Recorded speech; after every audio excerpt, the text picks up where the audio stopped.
মালিক, আপনি ছাড়া তো আমার জীবনের প্রত্যেকটা মুহূর্ত বেকার। আপনি ছাড়া তো আমার রুকু সেজদা বেকার। আপনি ছাড়া তো আমার চলাফেরা বেকার। আপনি ছাড়া আমার সব কিছুই বেকার। আমি নামাজ পড়ি, রোজা করি, হজ করি, যাকাত করি, যত আমলই করি, এ আমল যদি আপনার মনোভূত না হয়, আমার সিজদায় যদি আপনি রাজি আর খুশি না থাকেন, আমার রুকুতে যদি আপনি রাজি আর খুশি না থাকেন, এই সিজদার কোনো মূল্য নাই। ইব্রাহিম বিন আদম রহমাতুল্লাহ আলাইহি জুব্বাটা গুছাইয়া ডানকাইতে শুয়া বলল। আল্লাহর বান্দা চিন্তা করল, এ তো বলকের বাচ্চা ছিল, এখন তো মাওলার পাগল হইছে, কেমনি করে ডাক দেই, ভয়ও লাগে।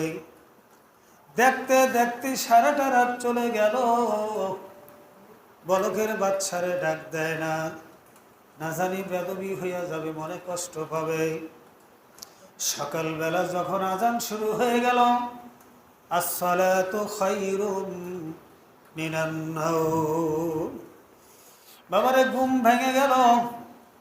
আল্লাহর বান্দা উঠা অজু করল না, পায়খানা পিসাবও করল না, অজু করল না, আবার জুব্বাটা গায়ে দিয়া আবার সে কিবলামুখী হইয়া নামাজ শুরু করিয়া দিল।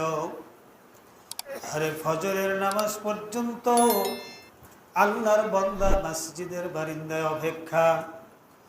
নামাজ শেষ করার পরে আল্লাহর বান্দা ডাক দেয়া কয়, হুজুর, আমি সেই ঈশা নামাজে আপনার খোঁজে আসছি, ঈশা নামাজ পড়ে আপনার সাথে কথা বলবো। আপনি জুব্বাটা খোলাইয়া শুয়া পড়লেন। আমার ভয় হইল, আমি হুজুরে কেমনি করে ডাকবো, এজন্য আমি ডাক দেই নাই। আমি আপনার অপেক্ষায় রইছি, সারাটা রাত পার করে দিছি, আমি আপনার ঘুমের ব্যাঘাত করি নাই। হুজুর, ব্যাপার বুঝলাম না, আপনি তো সকালে ঘুম থেকে উঠে অজু করলেন না, অজু না কইরা আপনি আমার জুব্বাটা গায়ে দিয়া নামাজ শুরু করিয়া দিলেন। হুজুর, বিনা অজুতে কি নামাজ পড়া চলে? বিনা অজুতে কি নামাজ হয়? ইব্রাহিম বিন আদম ডাক দেয়া কয়, বাবা রে, তুমি তো মনে করছো আমি ঘুমাইছি, আসলে তুমি তো জানো না আমি আমার মাসুক মাওলাকে রাইখা কেমনি করে ঘুমাই। আমি যদি ঘুমাইয়া যাই, আমার মালিকের মহব্বত আমার অন্তর থেকে দূর হইয়া যাবে। এজন্য সারাটা রাত আমি জান্নাতের নিয়ামতের জন্য জান্নাতে জান্নাতে দৌড়াইছি। আবার এদিকে আমি মাঝে মধ্যে জাহান্নামের ভয়ে, জাহান্নামের কঠিন আযাবের ভয়ের কারণে জাহান্নামের ধারে ধারে দৌড়াইছি আর বলছি, মালিক, তুমি যেই জাহান্নাম আমাদের জন্য বানাইয়া রাখছো, খোদা না খাস্তা আমি ইব্রাহিমের জন্য যদি এই জাহান্নাম বরাদ্দ হইয়া যায়, আমি ইব্রাহিম বিন আদম কেমনি করে জাহান্নামের আগুন সহ্য করব? এজন্য আমি মাঝে মধ্যে জান্নাতের নিয়ামতের পিছনে দৌড়াইছি, মাওলার কাছে জান্নাতের আশায় দৌড়াইছি, আবার মাঝে মধ্যে আমি জাহান্নামের ভয়ে দৌড়াইছি। আমার চোখে ঘুম নাই, এজন্য আমার অজু যায় নাই। আমি এই অজুতেই আবার নামাজ আদায় করলাম। এ দুনিয়াদার আমার বাবারা, আহারে কি নিয়ে মাওলার কবরে রওনা করলেন। ও কবর পথের যাত্রীরা, ও আমার মুসলমান ভাইরা, ভালো করে বোঝার চেষ্টা করেন। জীবন কিন্তু একটা রে বাবা, এ জীবন ফুরায় গেলে আর পাওয়া যাবে না। আল্লাহু আল্লাহ। আলহামদুলিল্লাহ নাহমাদুহু ওয়া নাস্তাঈনুহু ওয়া নাস্তাগফিরুহু نؤمن به ونتوكل عليه ونعوذ بالله من شرور أنفسنا من يهده الله فلا مضل له ومن يضلله فلا هادي له ونشهد أن لا إله إلا الله وحده لا شريك له ونشهد أن محمدًا عبده ورسوله أما بعد فأعوذ بالله من الشيطان الرجيم بسم الله الرحمن الرحيم يا أيها الذين آمنوا صلوا عليه وسلموا تسليما اللهم صل على سيدنا ونبينا وشفيعنا وحبيبنا ومولانا محمد صلى الله عليه وعلى آله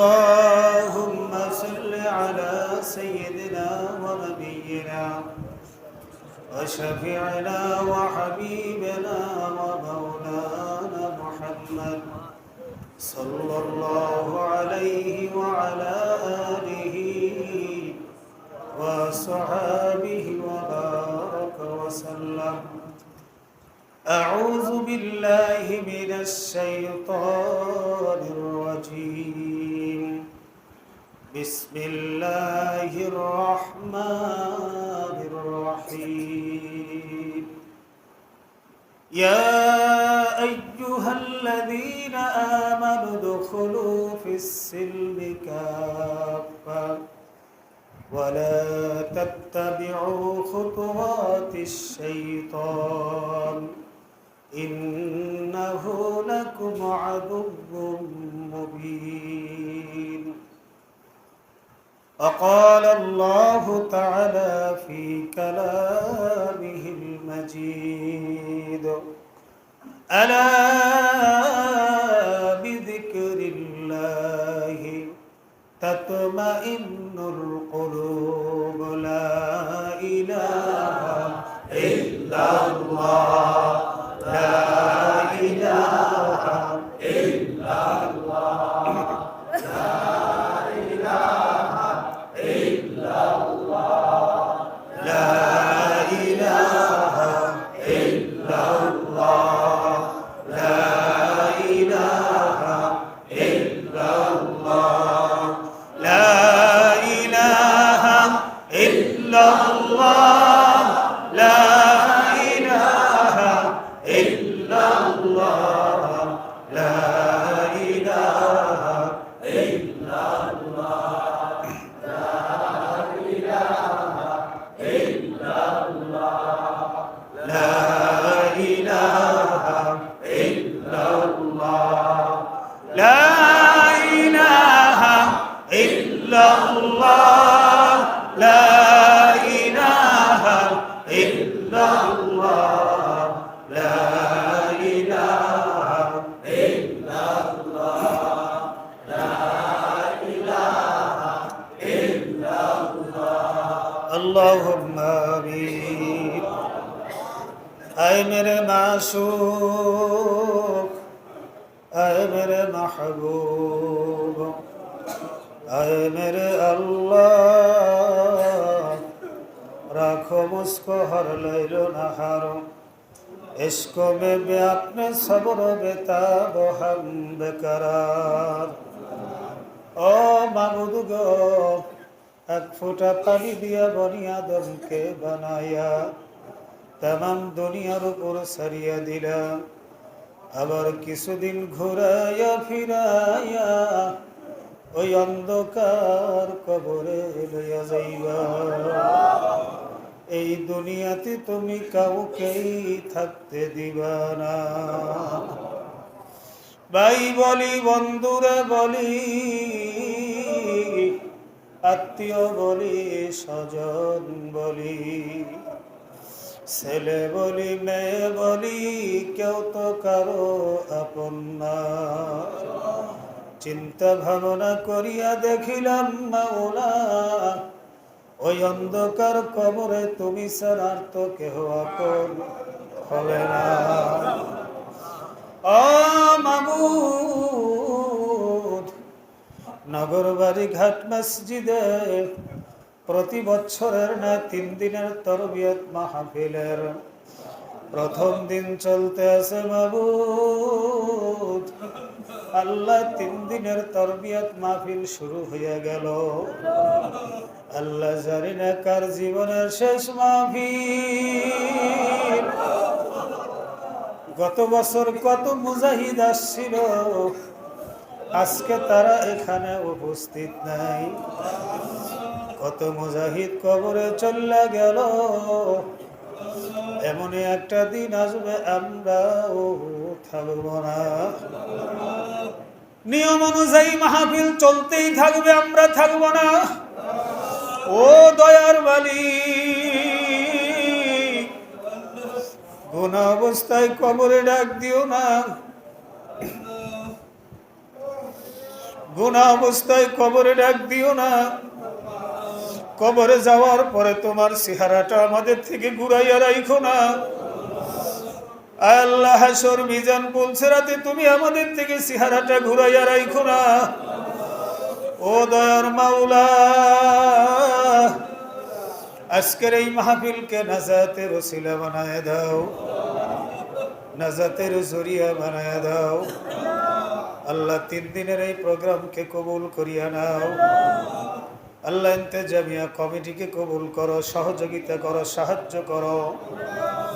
আল্লাহ 3 দিন পর্যন্ত আমাদেরকে ইসলাহে নফসের বয়ান শোনার, আমল করার তৌফিক দিও।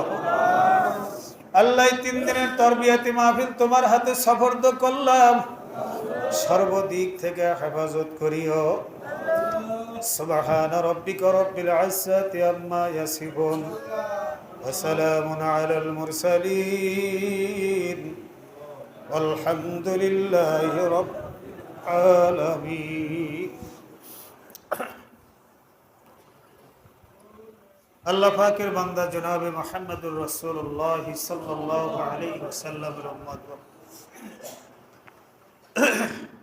নগরবাড়ি ঘাট মসজিদ 3 দিন ব্যাপী তরবিয়ত মাহফিলের আজকে প্রথম অধিবেশন।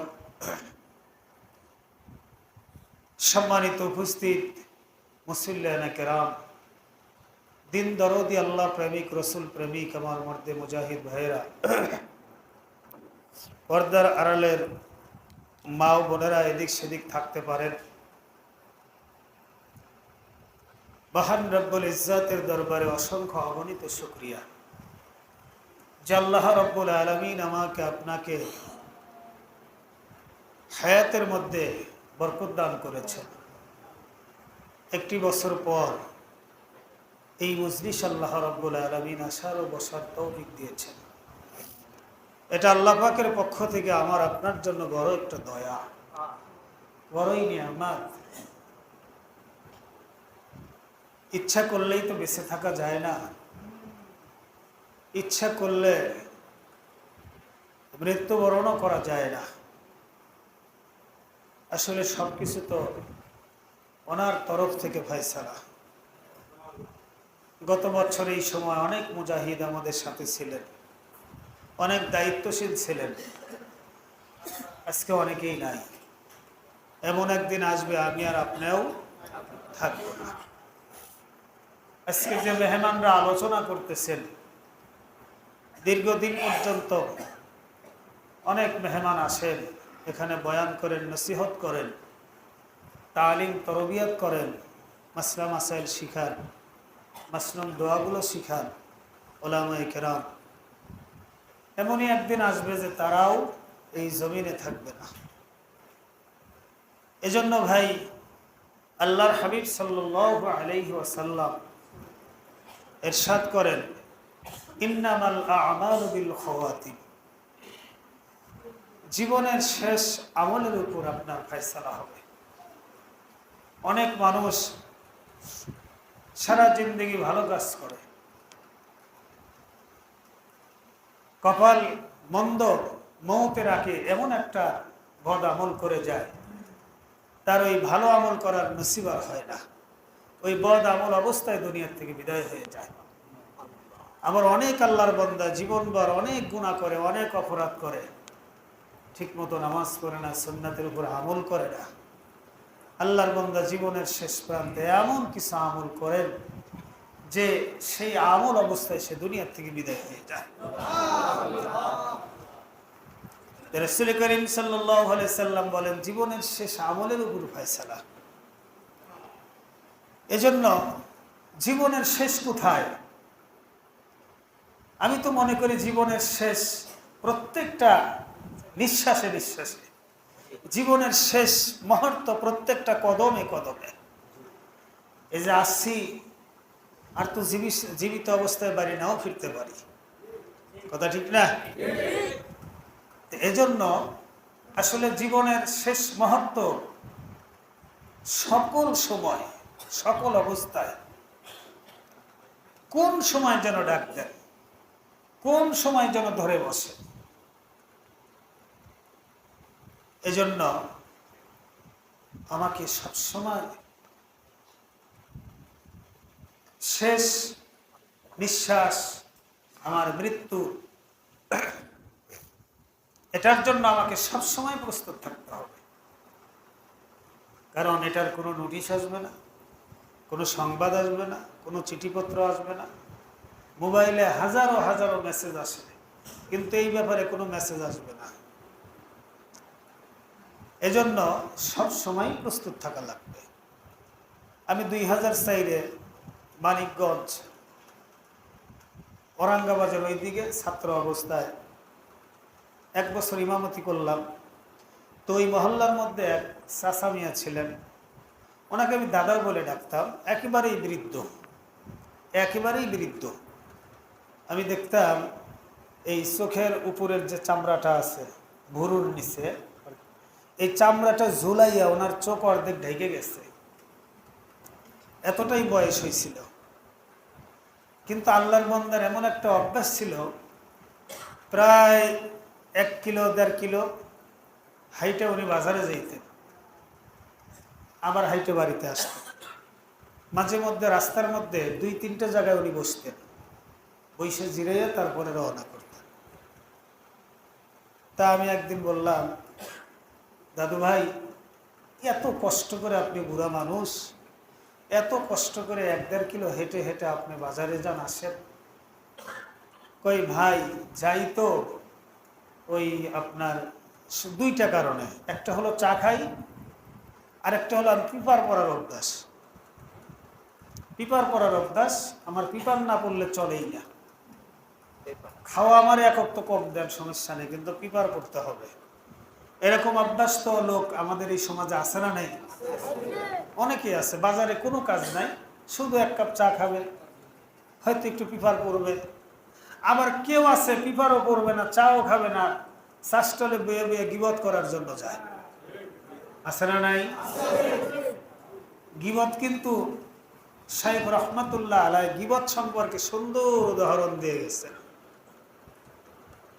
ঘি দিয়ে ভাত পাকাইলে যে মজা, তার চেয়ে বেশি মজা বর্তমান সমাজে আমাদের একদল মুসলমানের কাছে ঘি ভাতের চেয়েও প্রিয় গিবত, কথা ঠিক না? আমি মাঝে মধ্যে বয়ানে বলে থাকি যে আমাদের এখন অনেকের সকালবেলা নাস্তা দিয়ে দিনের কার্যক্রম শুরু হয়, আর আমরা অনেক মুসলমান আমাদের নাস্তা কোনো খাবার টাবার দিয়ে শুরু হয় না, গিবত দিয়ে শুরু হয়, কথা ঠিক না?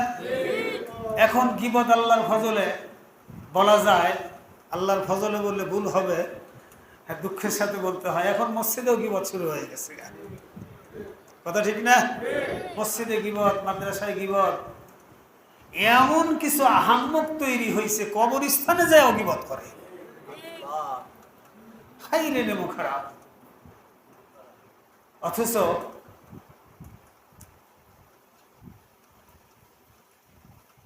আপনার আনাস রাদিয়াল্লাহু তাআলা রাসূল করিম সাল্লাল্লাহু আলাইহি ওয়াসাল্লামের দীর্ঘদিন খেদমত করেছেন, দীর্ঘদিন তার পাশে থাকতেন, অনেক হাদিস সে মুখস্থ করেছেন।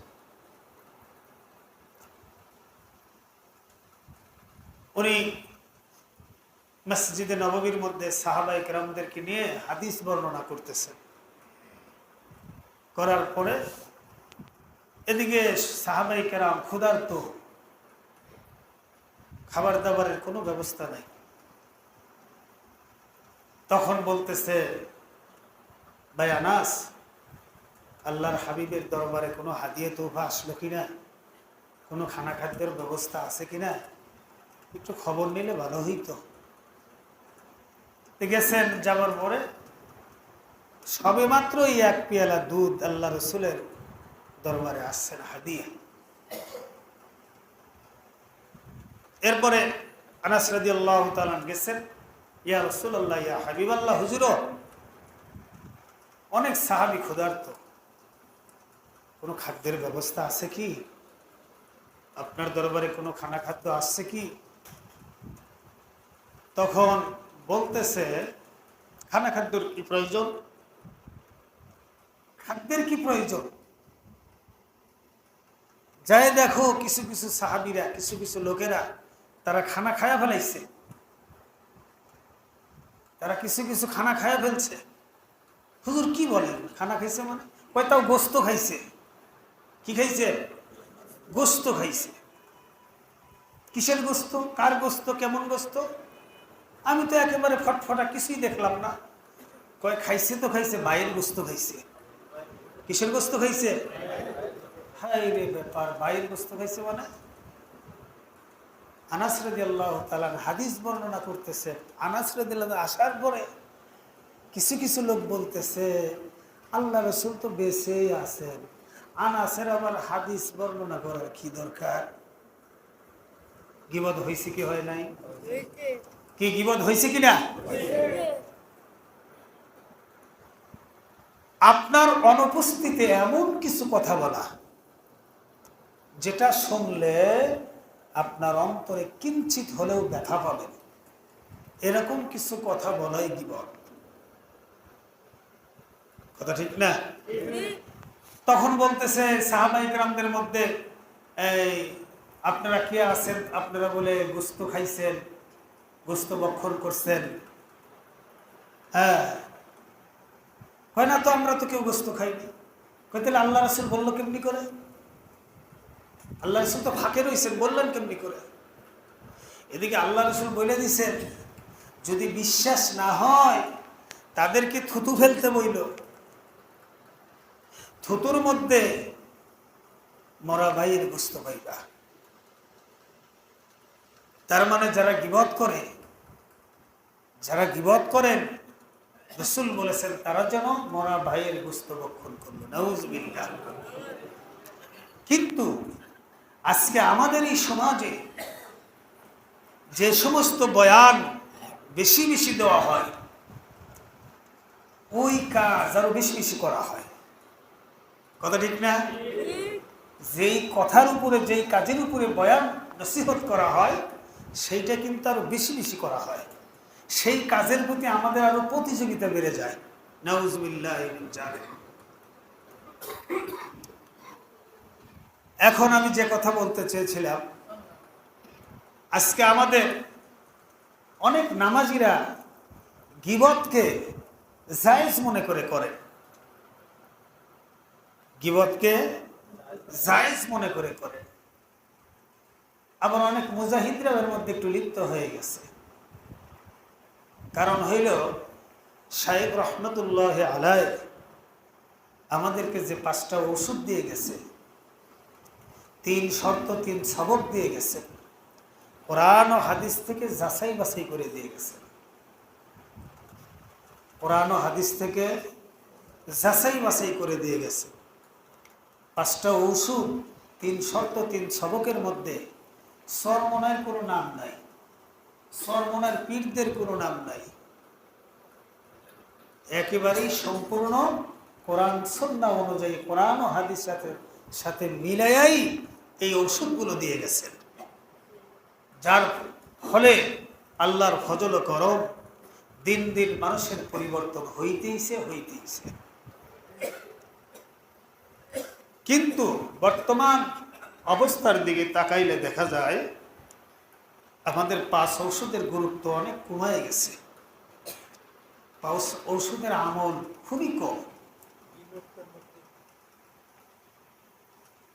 দেখেন হালকাগুলোর কি অবস্থা, মাসিক ইস্তেমাগুলোর কি অবস্থা।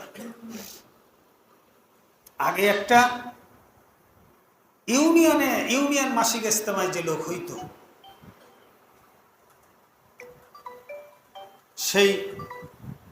সেই মাসিক, এখন থানা মাসিক ইস্তেমায় সেই পরিমাণ লোক হয় না। অনেক থানা মাসিক মাহফিলে যাইতো। এই কয়েকদিন আমি বগুড়াতে গেছিলাম, আবার আগামী শুক্রবার যাব আল্লাহ নিলে। অনেক জায়গায় যাই, কিছু কিছু জায়গা খুবই ভালো, কিছু কিছু জায়গা খুবই খারাপ।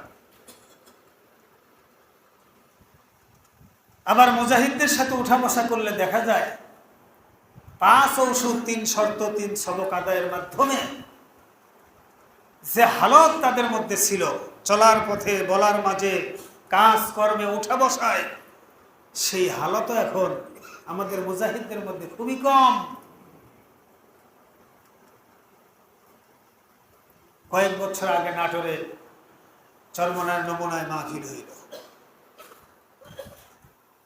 নামাজের জামাতে দাঁড়াইছি, আমিও মাঠের মধ্যে দাঁড়াইছি। আমার এলাকায় কিন্তু আমাদের বাসা নাটোর শিগরে কলমে, আপনার নাটোর রাজবাড়ির পাশেই তো চরমনার নমুনায় মাহফিল। আমি কিন্তু স্টেজে তেমন একটা উঠার চেষ্টা করি না। আমার মতো একজন অযোগ্য ব্যক্তিকে আমি যে কোনো জায়গায় স্টেজে ওঠার চেষ্টা আমি করি না। এখন যেগুলো আমার প্রোগ্রাম, দাওয়াতি প্রোগ্রাম, সেগুলো উঠতে বাধ্য। পাশে একজন যুবক মানুষ নামাজে দাঁড়াইছে,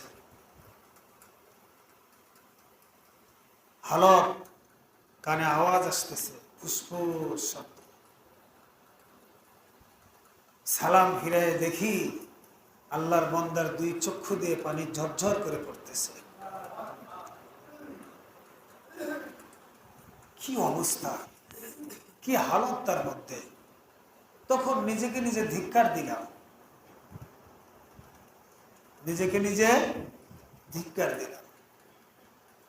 কি জিন্দেগি গড়াইলাম, কোন জিন্দেগির পিছনে জীবনটা শেষ করলাম। সময় তো শেষ, আজও পর্যন্ত চোখে পানি আসলো না, আজও পর্যন্ত রুকু সিজদায় যা চোখে পানি আসলো না। কেমন নামাজি হইলাম, কেমন নামাজি হইলাম। ইব্রাহিম বিন আদম রহমতুল্লাহ আলাইহি, ওনার কাছে একজন গেছে, যাওয়ার পরে কিছু জানার জন্য, বোঝার জন্য গেছে। যায় দেখে যে উনি ঈশা নামাজ পড়া, জুব্বাটা খুলাইয়া, মুরাইয়া টুলাইয়া, সাইডে রাইখা ডান কাতে শুয়ে পড়ছে। এখন বলকের বাচ্চা ইব্রাহিম বিন আদম তো ছোটখাটো মানুষ না, নদী শুকায় গেলে তার তো একটা ব্যাগ থাকে না। ইব্রাহিম বিন আদম সে যদিও মাওলার হয়ে গেছে, মাওলা তারও হয়ে গেছে, সে মাওলার হওয়ার কারণে তার সকল রাজত্ব সে ছেড়ে দিছে, পৃথিবীর সব কিছু ছেড়ে দিছে, তার ক্ষমতা, তার সম্মান, তার ইজ্জত, বড়াই বুজুর্গি সব ছেড়ে দিয়া এখন সে মালিকের পাগল হয়েছে। কারণ সে জানে যে আমার মালিকের তুলনায় আর কিচ্ছু নাই, আমার মালিকের তুলনায়। আয় মেরে আল্লাহ, আয় মেরে মাসুক, आए मेरे अल्लाह आए मेरे माशूक राखो मुझको हर लैलो नहारो इश्कों में भी अपने सब्र बेताब हम बेकरार। ओ मालिक আপনি ছাড়া তো আমার জীবনের প্রত্যেকটা মুহূর্ত বেকার, আপনি ছাড়া তো আমার রুকু সেজদা বেকার, আপনি ছাড়া তো আমার চলাফেরা বেকার, আপনি ছাড়া আমার সব কিছুই বেকার। আমি নামাজ পড়ি, রোজা করি, হজ করি, যাকাত করি, যত আমলই করি, এ আমল যদি আপনার মনোভূত না হয়, আমার সিজদায় যদি আপনি রাজি আর খুশি না থাকেন, আমার রুকুতে যদি আপনি রাজি আর খুশি না থাকেন, এই সিজদার কোনো মূল্য নাই। ইব্রাহিম বিন আদম রহমাতুল্লাহ আলাইহি জুব্বাটা গুছাইয়া ডানকাইতে শুয়া পড়ল। আল্লাহর বান্দা চিন্তা করল, এ তো বলকের বাচ্চা ছিল, এখন তো মাওলার পাগল হইছে, কেমনি করে ডাক দেই, ভয়ও লাগে। দেখতে দেখতে সারাটা রাত চলে গেল, বলকের বাচ্চারে ডাক দেয় না, না জানি বেদবি হইয়া যাবে, মনে কষ্ট পাবে। সকালবেলা যখন আজান শুরু হয়ে গেল, আসসালাতু খায়রুম মিনান নাওম, বাবারে ঘুম ভেঙে গেল। আল্লাহর বান্দা উঠা অজু করলো না, পায়খানা পেশাবও করলো না, অজু করলো না, আবার জুব্বাটা গায়ে দিয়া আবার সে কাবলামুখী হইয়া নামাজ শুরু করিয়া দিল। আরে ফজরের নামাজ পর্যন্ত আল্লাহর বান্দা মসজিদের বারিন্দায় অপেক্ষা। নামাজ শেষ করার পরে আল্লাহর বান্দা ডাক দেয়া কয়, হুজুর আমি সেই ঈশা নামাজে আপনার খোঁজে আসছি, ঈশা নামাজ পড়ে আপনার সাথে কথা বলবো। আপনি জুব্বাটা খোলাইয়া শুয়া পড়লেন, আমার ভয় হইল আমি হুজুরে কেমনি করে ডাকবো, এজন্য আমি ডাক দেই নাই। আমি আপনার অপেক্ষায় রইছি, সারাটা রাত পার করে দিছি, আমি আপনার ঘুমের ব্যাঘাত করি নাই। হুজুর ব্যাপার বুঝলাম না, আপনি তো সকালে ঘুম থেকে উঠে অজু করলেন না, অজু না কইরা আপনি আমার জুব্বাটা গায়ে দিয়া নামাজ শুরু করিয়া দিলেন। হুজুর বিনা অজুতে কি নামাজ পড়া চলে? বিনা অজুতে কি নামাজ হয়? ইব্রাহিম বিন আদম ডাক দেয়া কয়, বাবা রে তুমি তো মনে করছো আমি ঘুমাইছি, আসলে তুমি তো জানো না আমি আমার মাসুক মাওলাকে রাইখা কেমনি করে ঘুমাই। আমি যদি ঘুমাইয়া যাই, আমার মালিকের মহব্বত আমার অন্তর থেকে দূর হইয়া যাবে। এজন্য সারাটা রাত আমি জান্নাতের নিয়ামতের জন্য জান্নাতে জান্নাতে দৌড়াইছি। আবার এদিকে আমি মাঝে মধ্যে জাহান্নামের ভয়ে, জাহান্নামের কঠিন আযাবের ভয়ের কারণে জাহান্নামের ধারে ধারে দৌড়াইছি আর বলছি, মালিক তুমি যেই জাহান্নাম আমাদের জন্য বানাইয়া রাখছো, খোদা না খাস্তা আমি ইব্রাহিমের জন্য যদি এই জাহান্নাম বরাদ্দ হইয়া যায়, আমি ইব্রাহিম বিন আদম কেমনি করে জাহান্নামের আগুন সহ্য করব?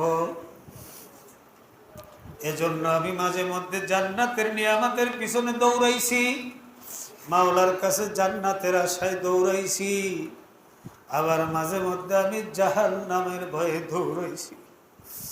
আমার চোখে ঘুম নাই, এজন্য আমার অজু যায় নাই। আমি এই অজুতেই আবার নামাজ আদায় করলাম। এ দুনিয়াদার আমার বাবারা, আহারে কি নিয়ে মাওলার কবরে রওনা করলেন? ও কবর পথের যাত্রীরা, ও আমার মুসলমান ভাইরা, ভালো করে বোঝার চেষ্টা করেন। জীবন কিন্তু একটা রে বাবা, এ জীবন ফুরায় গেলে আর পাওয়া যাবে না। আল্লাহু আল্লাহ। ওই যে চাচা দাদা মিয়ারে বলছিলাম, দাদু ভাই আপনি এই যে কষ্ট করে হাটে যান, কষ্ট করে বাজারে যান, রাস্তার মধ্যে বইয়া বইয়া আপনি জিরাইয়া জিরাইয়া যান, খোদা না করুক যদি আপনার মৃত্যু হইয়া যায়, আপনার কি অবস্থা হবে? তখন আমাকে ইংরেজি শব্দে বলছিল, দাদু ভাই যেই মৃত্যু আমাকে কোনো সংবাদ দিবে না, যেই মৃত্যু আমার কাছে কোনো মেসেজ পাঠাবে না, যেই মৃত্যু কোনো পিয়ন পর্যন্ত আমার কাছে পাঠাইবে না, আমি তো মৌতের খবর জানি না কখন কোন সময় কোন অবস্থায় মৌত হবে। কারণ ওই যেই মৌত আমাকে সংবাদ দেবে না, যেই মৌত আমাকে মেসেজ দেবে না, ওই মৌতরে আমি ভয় করে কি করব? কারণ আমাকে সব সময় মৌতের প্রস্তুতি নিয়ে থাকাই লাগবে। হয় শোয়া অবস্থায়, হয় বসা অবস্থায়, হয় দাঁড়ানো অবস্থায়, যে অবস্থায় থাকি না কেন ওই অবস্থায় কিন্তু আমাকে মৌতের শরবত পান করা লাগবে।